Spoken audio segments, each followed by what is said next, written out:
Musique électronique. Genre musical qui se joue à l'aide de matériel ou de logiciels musicaux électroniques, souvent avec des plages musicales préenregistrées, puis mixées.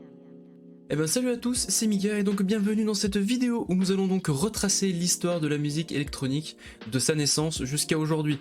Petit disclaimer avant qu'on commence, je ne suis absolument pas un historien ni un expert en la matière, c'est juste une petite vidéo d'un gars passionné qui a envie de partager un petit peu les choses qu'il a pu découvrir et ce qu'il sait. Sur ce, accrochez-vous car nous partons tout de suite pour le 19e siècle. Notre voyage débute aux États-Unis en 1876. Deux ingénieurs américains, Elisha Gray et Alexander Graham Bell, réfléchissent à un moyen de produire de nouvelles sonorités et de nouveaux timbres pour apporter une touche de modernité aux compositions musicales de l'époque. En se basant sur un oscillateur électrique, ils arrivent à créer l'ancêtre des synthétiseurs, l'électro-musical piano ou le télégraphe musical. Il s'agit ici du tout premier clavier qui génère un son grâce à un signal électrique. Cependant, cette invention passera globalement inaperçue aux yeux de l'artiste de l'époque. Nous voilà à présent en Allemagne en 1921. Le musicien et inventeur Jörg Mager construit un nouvel instrument qu'il appellera l'électrophon. Il passera plusieurs années à le mettre au point et à donner une première représentation publique en 1926 qui, suite à ça, intéressera plusieurs acteurs de l'industrie musicale allemande et recevra par la suite un financement de la part du gouvernement pour construire un laboratoire et pouvoir fonder la première société de musique électronique. Mais le principal souci rencontré à l'époque, c'est que ces instruments étaient vraiment très lourds, très grands et très chers. Ce qui va du coup limiter sa popularisation et du coup va légèrement limiter son développement également. Ce n'est qu'en 1938 que Johanna Magdalena Beyer, une pianiste et compositrice germano-américaine, va créer la toute première composition pour instruments acoustiques et électroniques, Music of the Spheres.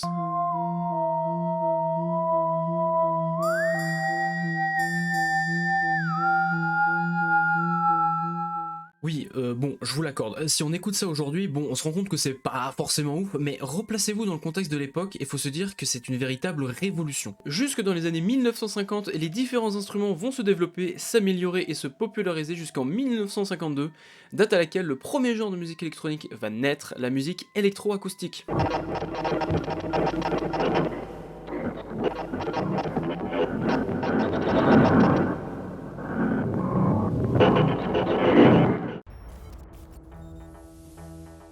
Après les années 50, le monde entier commence un petit peu à connaître l'existence de la musique électronique, mais sans vraiment y porter un intérêt particulier. Mais c'est un son en particulier qui va propulser le genre.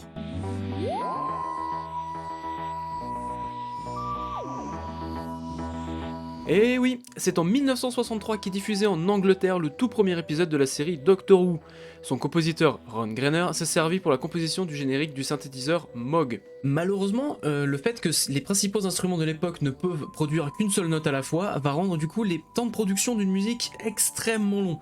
Si on veut comparer ça au cinéma, c'est un peu comme si à l'époque on faisait de la musique en stop motion. Mais ces nouvelles sonorités et ces nouvelles possibilités musicales qu'apporte donc cette touche électronique va arriver aux oreilles d'un groupe pas très connu, les Beatles.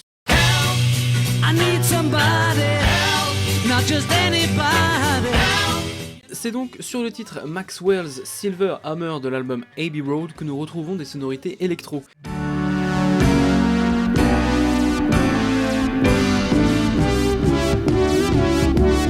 Et c'est grâce à lui que ce genre de musique gagnera en popularité et en crédibilité. Et enfin, c'est en 1978 que le groupe allemand Kraftwerk va sortir le légendaire The Robots.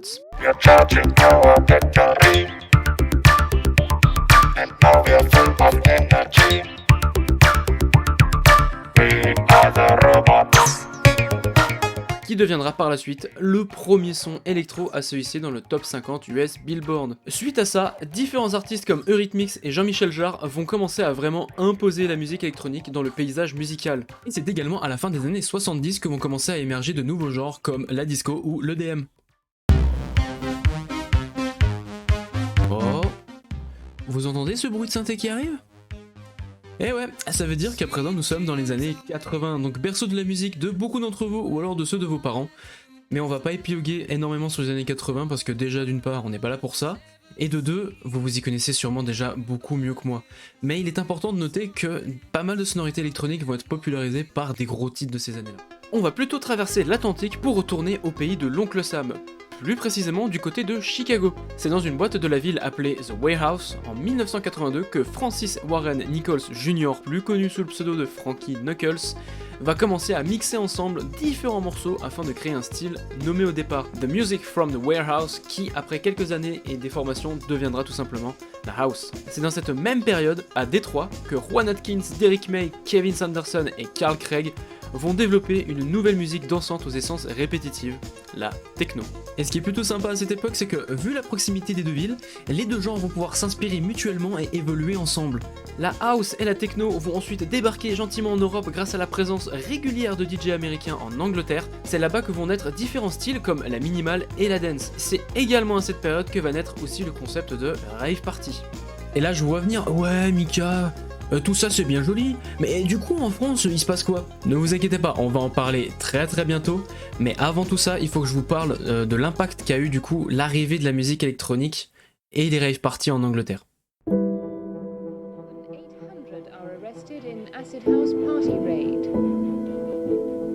When police moved in to break up the party at 5 this morning, the youngsters pelted them with missiles. But officers in riot gear broke through the barricades and into the building, where they seized 1,000 pounds worth of drugs. Malheureusement, cette nouvelle tendance venue des États-Unis a aussi apporté un gros problème. Beaucoup d'adeptes de ce genre d'ambiance et de fête vont commencer à affilier la musique avec la prise de stupéfiants pour, je cite, sentir la musique faire vibrer notre corps mais aussi notre âme, créant par la suite un véritable problème de dépendance et créant énormément de débordements, forçant le ministère anglais à réagir. C'est donc pour cela qu'en 1988, la première ministre de l'époque, Margaret Thatcher, met en place des mesures anti-techno, interdisant l'organisation et le déroulement de rave parties.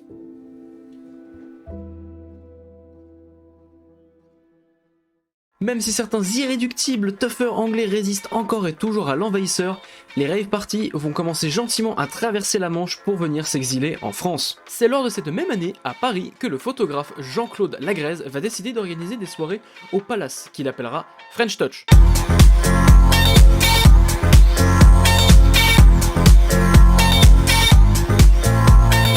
Ces soirées rencontrant un fort succès, elles vont permettre à certains DJ comme Laurent Garnier ou David Guetta de se faire connaître du grand public.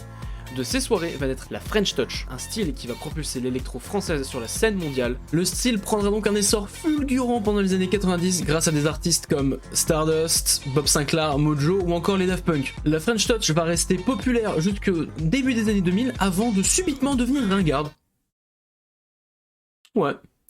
Forçant du coup les artistes français à se renouveler et découvrir de nouveaux aspects musicaux. L'électro continuera gentiment à évoluer et à se développer autour du globe dans les années 2000, devenant de plus en plus populaire, mais n'arrivant pas encore à se rendre aussi populaire que d'autres styles comme le rock ou le rap. Mais c'est maintenant que les choses sérieuses commencent.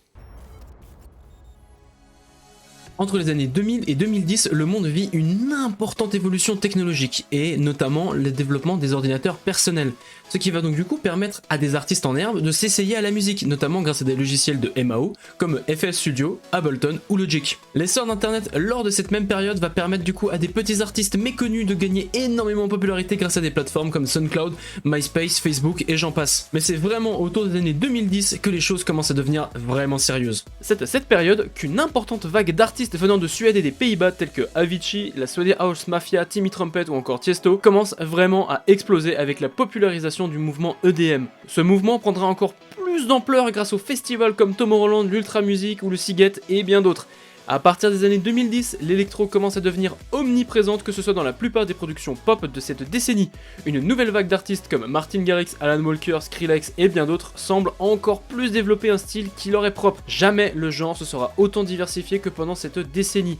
Même si plein de styles commencent à devenir populaires, c'est l'EDM qui reste le style principal de cette décennie au détriment des autres mouvements.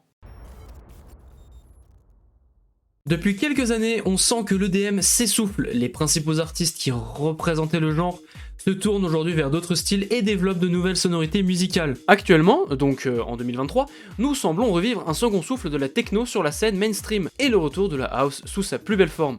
J'ai très hâte de voir comment tout ça va évoluer et de voir à quoi ça va ressembler dans 10, 20 ou 30 ans. D'ailleurs, j'en profite pour vous demander quel est votre avis sur la scène actuelle et selon vous, vers quoi cela va tendre. Cela m'intéresse beaucoup, donc je vous invite à mettre tout ça en commentaire sous cette vidéo. Voilà, on en arrive au bout. Ça a été un immense plaisir pour moi de vous emmener du coup avec moi dans ce fabuleux voyage de la musique électro.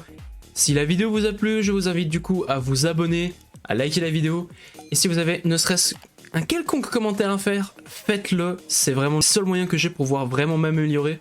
Donc l'espace commentaire est fait pour ça, donc lâchez-vous, n'hésitez surtout pas. Je vous invite également à me suivre sur TikTok et Instagram, dont vous retrouvez les liens dans la description de cette vidéo, tout simplement, comme tout le monde. C'est là-bas que je poste des petites vidéos sur des sujets d'actualité, ou alors des petits sujets que j'ai pas vraiment envie de faire une grosse vidéo, je les fais généralement sur TikTok et Instagram. C'est aussi là-bas que vous pouvez suivre du coup l'évolution de certaines de mes vidéos. Je tiens à préciser aussi, je suis en stream sur Twitch plusieurs fois par semaine, donc n'hésitez pas à aller faire un tour, le lien est également dans la description. Merci encore à vous d'avoir pris votre temps et d'avoir regardé cette vidéo jusqu'au bout. Maintenant qu'on a posé les bases, on peut attaquer des choses sérieuses. C'était Mika, à plus.